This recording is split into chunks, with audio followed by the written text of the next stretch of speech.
I'm going to show you how the Infront and Inback primitives work. These primitives will help you to control how to overlap your turtles in the work area. The Infront command brings the current turtle in front of all the other turtles on the page. And here's a tip. The current turtle is the last turtle that you created, or the last turtle you clicked on, or the last turtle you called using the comma method, for example, T1, comma, set size 60. Now I'll put two turtles on the page. You only see one turtle because they're both piled up on top of each other at the home position.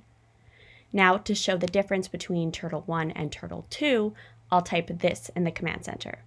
T1, comma, set color red.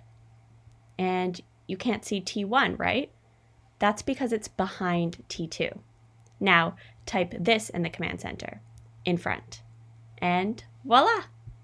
The Inback command puts the current turtle behind all other turtles on the page.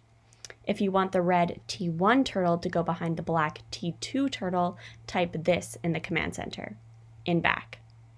The Infront and Inback primitives are helpful when you want to layer the turtles on your page. For example, hide a dog behind a tree or a person in back of a car.